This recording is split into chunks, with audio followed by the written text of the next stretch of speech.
Hello, everyone. Welcome to the 12th Sasensei event. I'm wearing my Sasensei t-shirt. And I'd like to welcome Troy Hughes, who's going to tell us all the reasons you should swipe right, Tinder-like on PROC FCMP. So thanks for joining us, Troy, and I'll hand straight over to you. Thanks, Al. So I've been doing SAS for quite a few years. I've published 2 books, the first with Wiley, the second I self-published.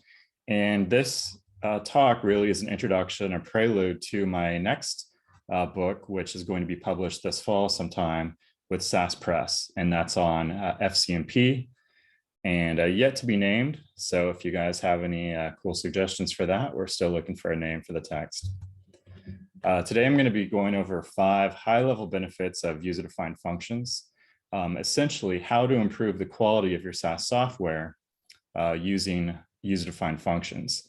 I'll be discussing software modularity, configurability, reusability, maintainability, and flexibility. And then, because this talk is really about technical takeaways, some code that you can extract from the demonstration and immediately put into use, I'm going to be demonstrating 5 technical benefits of user-defined functions with PROC FCMP. So how to replace some of the macro coding we typically do. That can often be done without a macro, instead using FCMP. How to incorporate and hide complex logic, such as arrays or hash objects. Also demonstrating how FCMP functions can be executed as formats. And then I'll demonstrate possibly the holy grail of SAS, which is how do you execute a data set inside a data set, a data step. So that's really important. And finally, one example of that is using getters and setters. So with that, I'll give just a brief introduction about software quality. That was the focus of my first book. And really, when you're talking about why you should implement and learn user-defined functions in the first place, oftentimes the answer you're going to come up with is they're going to improve the quality of the software that you're writing. So some of the dimensions of software quality that can be improved through FCMP are software modularity, which is decomposing your software into smaller chunks. And one of the benefits of that, and something you should be striving for, is to make your software such that modifying one component doesn't make changes to other components unnecessarily. Configurability, which is one of the key factors that your users, your end users, will benefit from and they'll perceive. And that is the ability for it to flexibly accommodate different uses and different use cases. So when you talk about parameterizing a function so that it can accept different values, that's discussing its configurability. A reusability, of course, is the benefit of reusing software. So writing a component once, putting in the effort to develop it correctly, test it thoroughly, and then reuse it, possibly within your team, possibly outside of your team. Anytime that we pillage ideas and code from white papers, that's often an example of reuse from outside your team. So obviously there are benefits to being able to reuse the software that you write, but oftentimes if you publish your code, even those members outside your team or possibly outside your organization can also benefit from that software reuse. Then maintainability is the ease with which software can be modified when it's needed. You can talk about different types of maintainability. So you could have corrective maintenance if you're correcting a defect, if there's an error in your code. You could also have performance maintainability where you're trying to increase the performance, or you could be adding some additional functionality, trying to upgrade your software. And that, of course, is much easier when you have modular chunks of code. So smaller bite-sized chunks of code that you can work on in isolation from your entire breadth of software. And then finally, flexibility can encompass a number of different aspects, but specifically, I'll be demonstrating how this can allow software developers to really improve performance behind the scenes. So perhaps if you are developing some complex logic that you're trying to hide between or behind a user-defined function, your first stab at that might be functionally correct, but might be slow. And over time, you might realize better ways to improve that, to improve the performance of that software, of that function. And so flexibility, when you're talking about user-defined functions, flexibility is that ability for developers behind the scenes to make modifications to that code, and with doing so without interrupting the end users. The example I commonly give is SAS 9. When SAS 9 was developed and released, we of course benefited from multi-threaded sorting, which we hadn't had available in SAS 8, unfortunately. And SAS made sure that everything was backward compatible, that our current sorts, our legacy sorts still worked, but just with the benefit now of having that multi-threaded aspect. So they were much faster and much more efficient. So first, to define what is a function. This is taken from ISO and IEEE.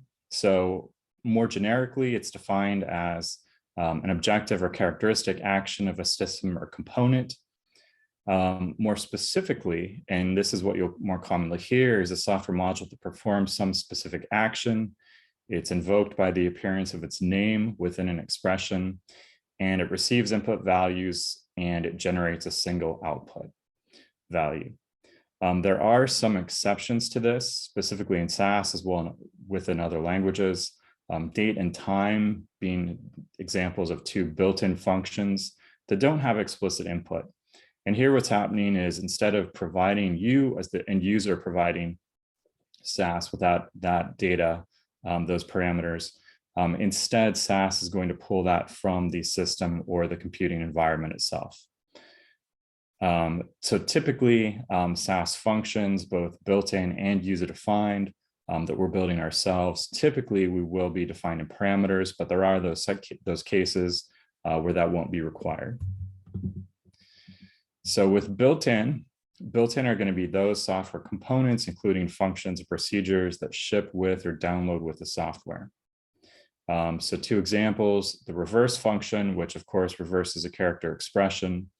And then you also have in the SAS macro language, you're going to have functions like length, which assess the number of characters in a string. So what is the length of that string?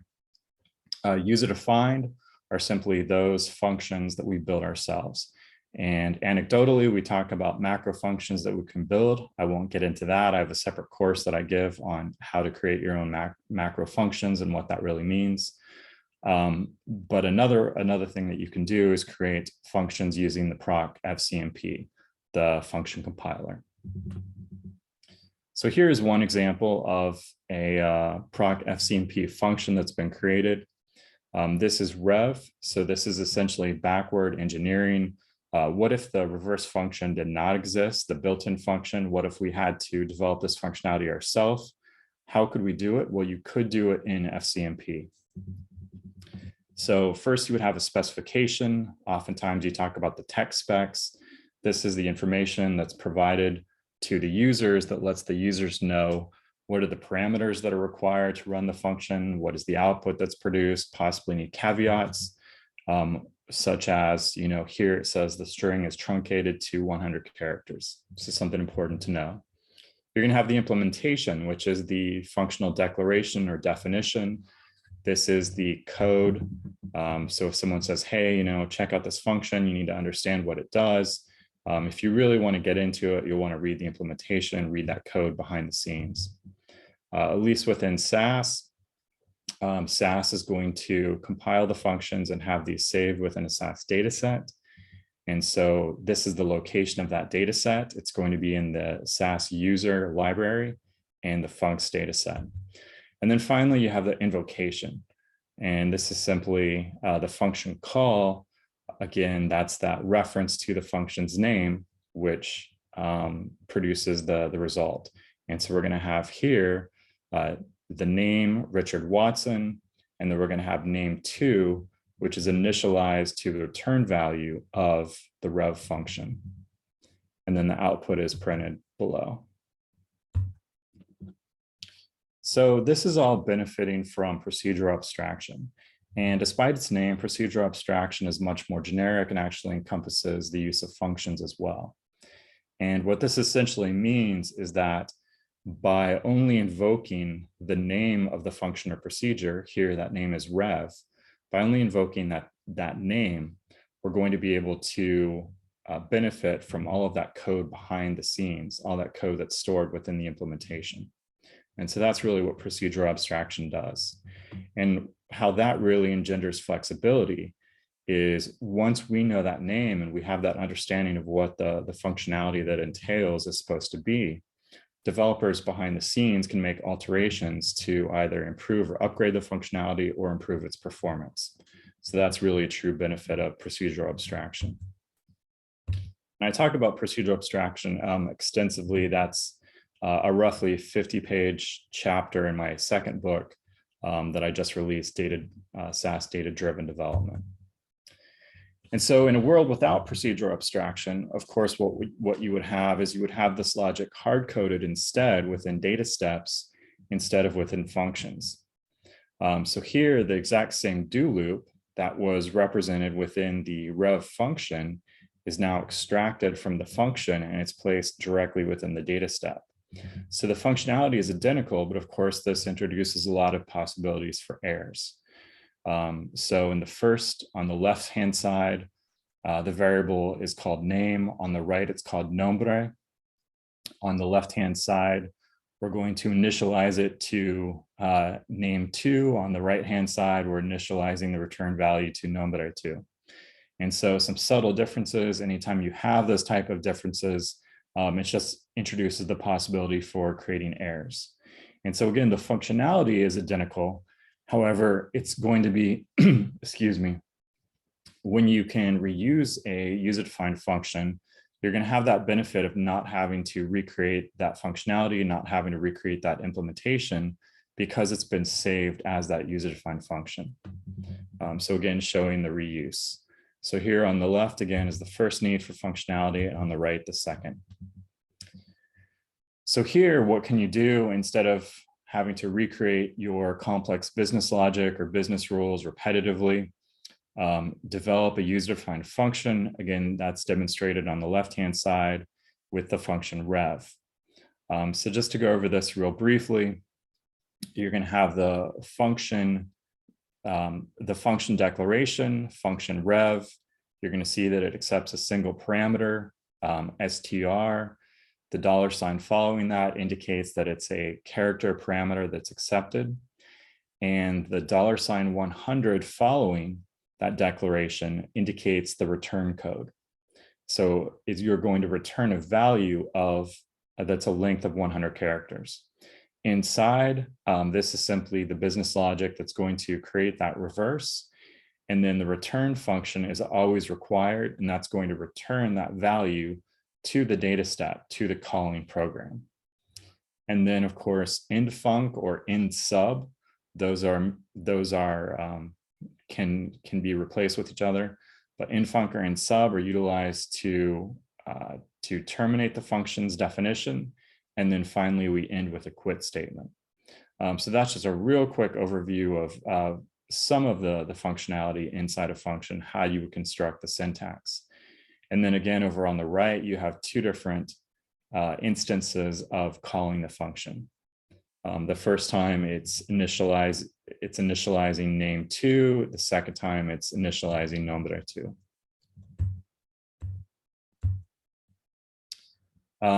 Of course, you don't want to reinvent the wheel. And so I often tell people, as an introduction to functions, one of the first steps of understanding user-defined functions is understanding the functionality that's already out there.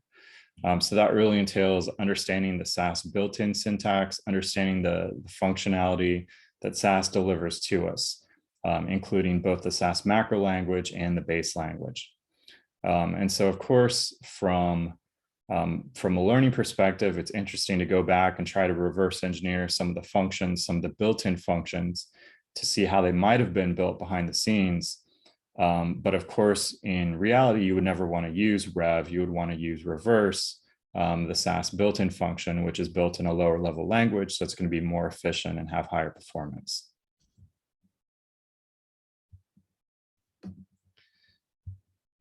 So with that brief introduction, I wanted to get to really the 5 areas that, the 5 takeaways that FCMP can give you. And so oftentimes user-defined functions, not always, but oftentimes user-defined functions can replace macro functions or macro functionality. And so these would be not built-in macro functions, but user-defined macro functions that we would have created. So for example, consider a macro function. This is now the macro function rev that's been created. So it's also going to replace, excuse me, it's also going to reverse a string that's provided to it. And so on the left, you have one example calling Richard Watson. On the right, you have a second example calling Loqueasy. On the left, you have an example of a positional parameter. That means that the parameter name does not need to be specified when the function is called. On the right, you have a keyword parameter representing that name. The name of the parameter does need to be included in the function call. Within PROC FCMP, all parameters are always positional. It does not have the ability to accommodate keyword parameters. But so oftentimes, those of us who only have an understanding of the SAS macro language, if we needed functionality like to reverse a character, we would understandably do so in a macro function, call it quits, and see that as a success. But oftentimes what you can do is, instead of using the SAS macro language, you can use this, you can declare it instead within FCMP. And so here is the example of rev defined now within PROC FCMP as opposed to using the SAS macro language. And one of the real benefits here is that you can subsequently use sysfunc to call not only built-in SAS functions, but you can also use syscall to call user-defined SAS functions. And so here is an example of a rev, which is called using sysfunc to perform the same action. So in this, there's a data set that's been created called st_input. Let's say you want to sort that data set, and for some reason, you want to rename the output data set and you want to have it the reverse. So what you can do is just use sysfunc parenthetically, call reverse, and then we're using dsn as the data set name. And then as that proc sort is run, it's going to substitute in the reverse name. So we've gotten the same functionality that was, when I go back here, it's the same functionality that was done with the macro. However, we're not having to separately define a macro function. And the benefit here, going back to the FCMP version of the user-defined function rev, is the benefit of the FCMP can be used either directly, so within a SAS data step, to modify a data set variable, or it can be used within sysfunc to modify data step statements outside of a data step. So a lot more versatility when you're talking about user-defined functions than just the macro language. So the second big takeaway, user-defined functions can hide very complex logic, business rules that you wouldn't necessarily want directly in your code. Again, one of the benefits of software modularity is it increases the ability to maintain the software, to make modifications. It also makes that maintenance more secure, because when you do need to modify one aspect or one component of your code, you're not having to modify all of your code. You're just having to touch that one piece of software, that one component that does need to be upgraded or changed. And so looking at this, let's say that we're trying to, here it's not terribly complex logic, but it's just going to be a lookup table.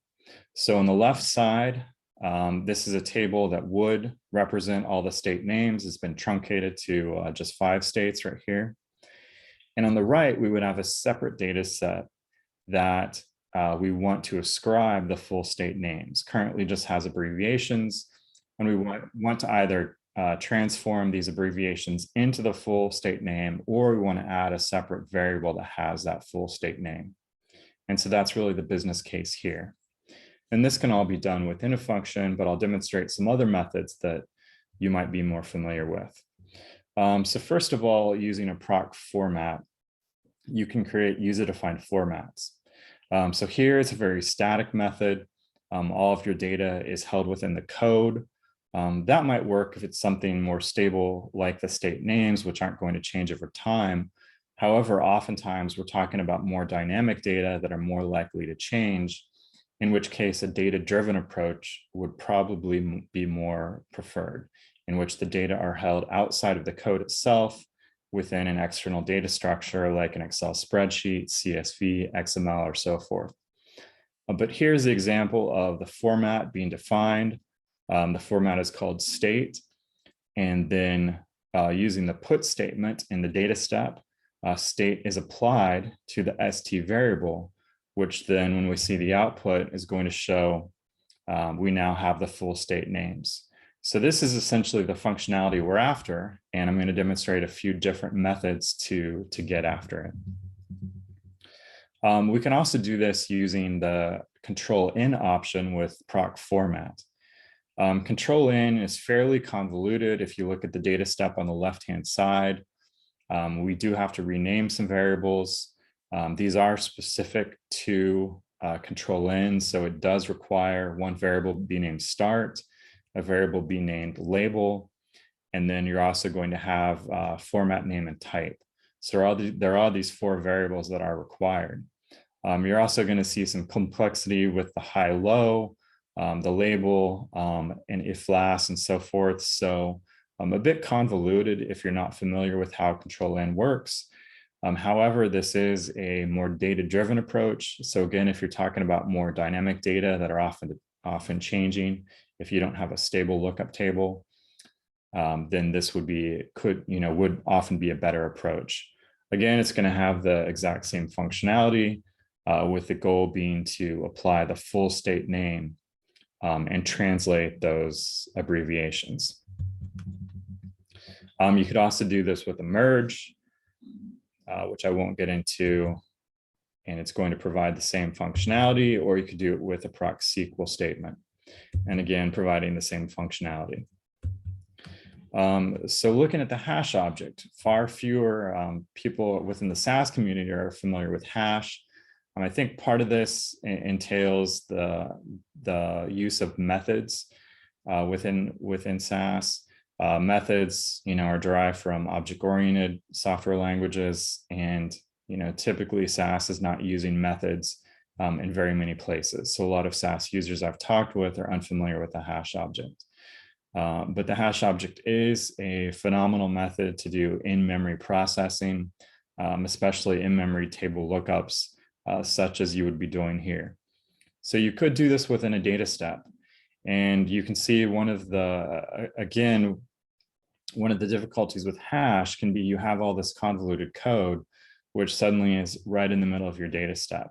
So you've got all that business logic, which would be better handled if you could somehow place that, hide that away, containerize it, make it more modular. And that's exactly what we can do with FCMP. So here first is just the example looking at the data logic outside when it's directly inside the data step. Again, it's going to produce the same functionality, very fast in-memory table lookup. And this is the functionality now when it's within the hash object, when the hash object is held within PROC FCMP. So here we're going to have the same hash declaration. We're going to declare hash H. We're going to use the data set option to specify the data set that we're going to read into that hash object. So a lot of the vast majority of the code is identical. And in fact, oftentimes when you're creating a user-defined function, you can simply drag and drop that code from your data step into your FCMP. There are some discrepancies, such as working with arrays, the put statement, and so forth, and do loops. That's discussed in SAS documentation extensively, some of those differences. But for the most part, the vast majority of the code that works in a data step is also going to work inside your FCMP function. So the benefit here, of course, is you're going to have that you're going to be able to call it as a function, which you can see on the right, where st underscore name is initialized using the function long state.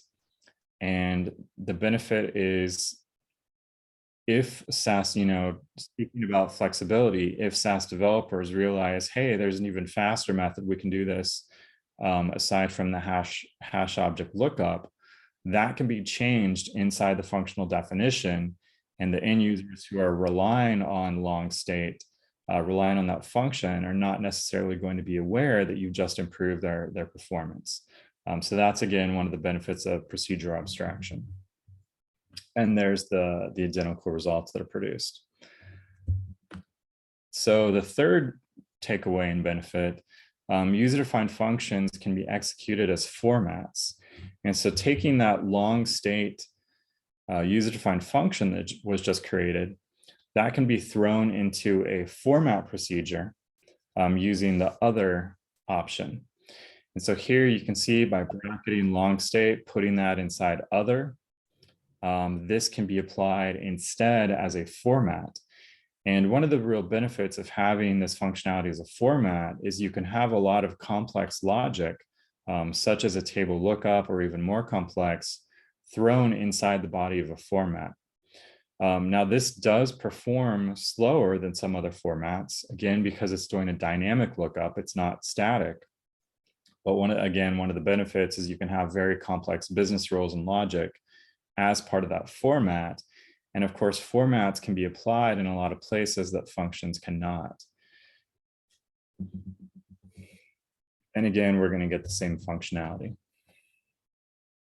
So another benefit of using this as a format, over on the left-hand side, this is, again, using Control-N, the more standardized or legacy way to create dynamic formats and functionality from external data sources. You can see, again, it's somewhat convoluted because we're having to use the specific terminology that Control-N recognizes. And then at the end of the day, we only have that format created. We don't also have the function.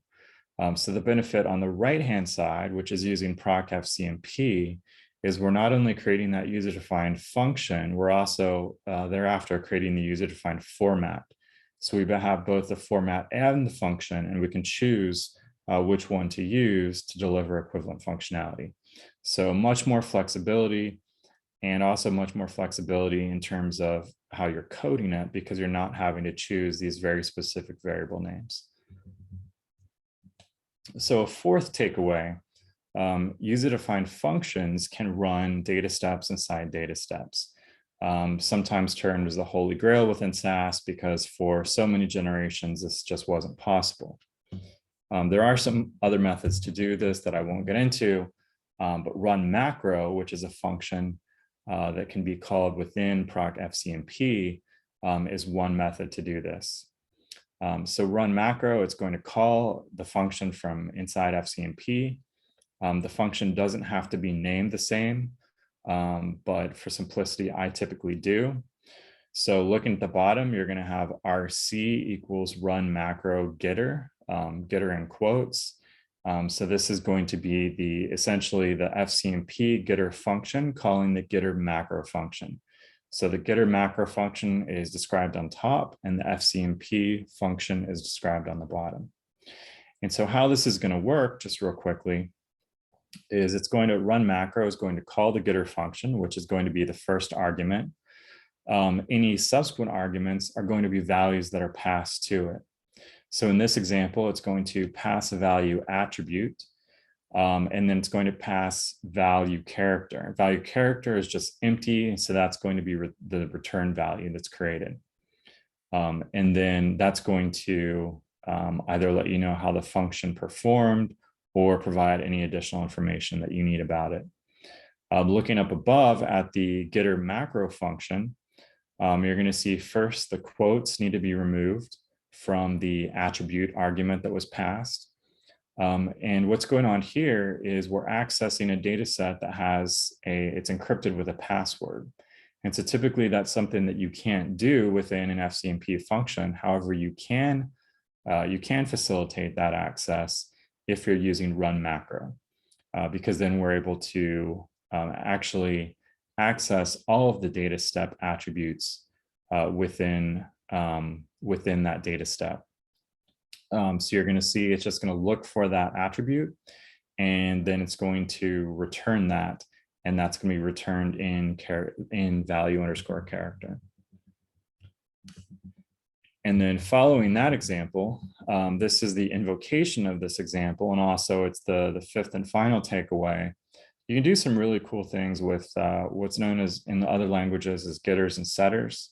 So you can have functions that return the value. It's essentially a table lookup to some state table. So this data set, which is some attributes, represent attributes that might be stored in this table dynamically. You can see that by calling the column just attribute, it's very flexible. I can include any attributes that I want to. I can name them anything I want. And as long as their values are character, I can include those respective values in the value column. So this is a very flexible approach to saving a large number of data. It's also very scalable and very flexible. And so what I do here with the second data step, I'm creating some data, and the description is just telling you, hey, what is going on here? But value, you can see that I'm calling that user-defined function. I'm calling that getter function, and I'm looking for the attribute background. And that's going to set value to whatever stored in that lookup table. So this can be a very rapid solution to, again, doing a more complex table lookup, where possibly you're performing it on encrypted data sets, such as this one that's both encrypted and has a password. With that, I just wanted to conclude.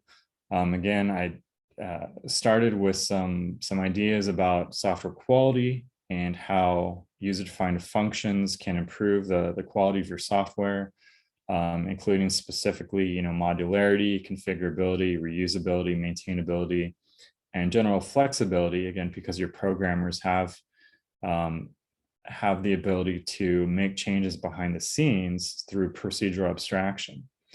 And then I demonstrated 5 kind of takeaways that you can do with FCMP, maybe some rationale to get you started down this path to take the time to learn it.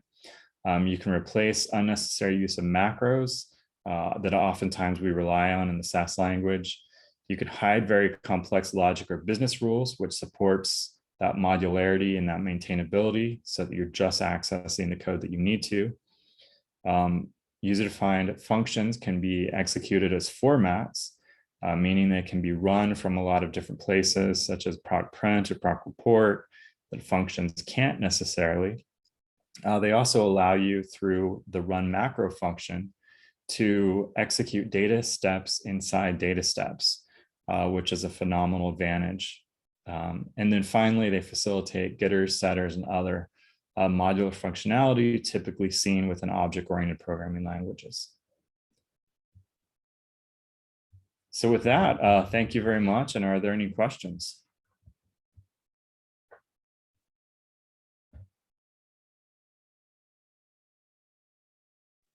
Thanks, Troy.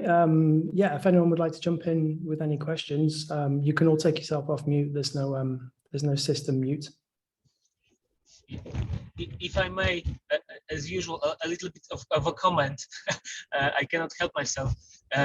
Troy, at the beginning of your talk, you said that rarely you have a case to rewrite the function which is already provided by the SAS, because those one provided by the SAS are usually performing better.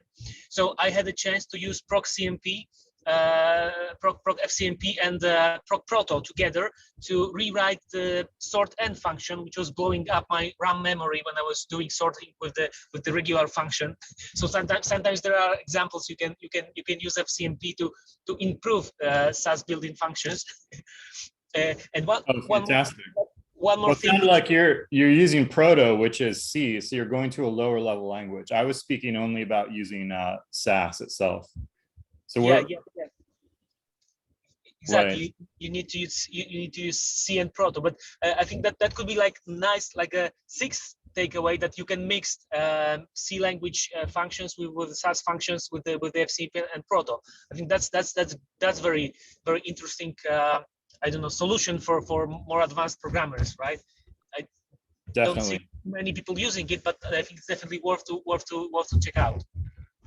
Right. The last time I checked, there were only about 5 papers that reference Proto, and we actually decided it was so underutilized that it's not going to be a part of the book.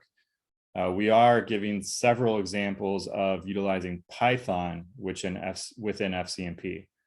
So again, something I didn't talk about is that you're speaking to really is the interoperability of languages, that you can use FCMP to call either lower level C or Python. Yeah, exactly. The Python is quite new, right? Because it's like 2 years old or something. They implemented it in 2019 or 2018, I think. Right. Yeah. Proto goes way back. But no, thank you for bringing that up. I'll just add, there were some great points there about the ability to embed functions in formats. That's really powerful and not used so much. And run macro. My question is, have you ever noticed any performance implications of run macro? I know with do subble it can be an issue. I definitely have. It really depends on how you're doing the table lookups. I didn't specify this is part of a longer vignette. And so anyone who noticed that I was using if as opposed to where, so obviously some performance degradation there. One thing to note in general, anytime you're using a user-defined function, when you're creating it, the downside of reuse is if you develop any type of function that lacks efficiency or you haven't done it the fastest possible way. Sometimes we get so in the habit of using these user-defined functions repeatedly, we never go back and say, hey, I need to rewrite this to make it faster. So any performance hindrance that you see, it's also going to be multiplied because you're continually, using and reusing the same user-defined function. So definitely it's worthwhile to get it right. But within run macro specifically, if you are, for example, the getters and setters, if you are doing hundreds of lookups, you're accessing that table every single time, having to open that SAS data set. That's where you can use something like a SAS file to throw it into memory, and then you're essentially doing an in-memory lookup. So there are some ways around that are more in depth in this talk. Thank you. Does anyone else have any questions? Yes, if I may. Thank you, Troy, for your terrific presentation. I just wanted to ask about, I come across this problem mostly in fraud analytics, and we use a lot of macros. We had recently to rewrite some of these macros in Lua to gain some speed. But now it comes to my mind as a first thing that we can actually write them as user-built functions. Is it any speed gain in comparison with macro functions with PROC FCMP, or without using lower level languages, of course, like C? There are times where, because you're not having to go through the extra step of the macro facility, that you do gain performance over macro. Really, until you test it, I don't have a tried and true rule to tell you this method will always be faster, because I've also come across places where the macro was faster than the FCMP. So I've looked, I really haven't seen any papers that are baselining FCMP performance. Performance isn't going to be a part of the book, largely because you're using FCMP to improve the quality of your code, not necessarily the quality of the performance. But there are definitely some cases where FCMP will give a fast result than its macro equivalent. Let's assume that the FCMP does exactly the same, algorithmically the same job as the macro. In that case, wouldn't it be like slightly faster? I think the real question there is so the macro is going to be writing essentially data step statements or something similar. Write that out statically and see where that compares. If that makes sense. So write out. That makes sense, yes. But in our case, they're functions. They're lookup functions, for example. They're calls, macro calls inside macro calls, most of all, and there are plenty of macros, like more than 500. So probably I thought maybe, but this has to be tested, of course. Thank you very much.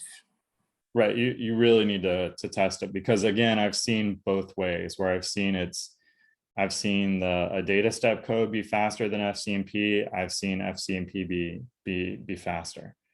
And I think it has a lot to do with, we can't peek under and see what's going on within some of the FCMP logic itself. So you can't peel back and see how FCMP has been developed, how memory is being utilized and so forth. That's not available to us, as SAS as a proprietary language. But I'd definitely be interested if you write some of that up and do some comparisons. We need more information out there about performance comparisons. Like with Lua, we have a very significant gain, but of course it's much easier to write it as a user-defined function for the sheer number of the macros in our case, but you have to test that. Thank you very much. You're welcome. Thank you, Mehdi. Is there any more questions from anybody? Then I will wrap up and say thank you, Troy. That was a great session. Really, really interesting. Thank you.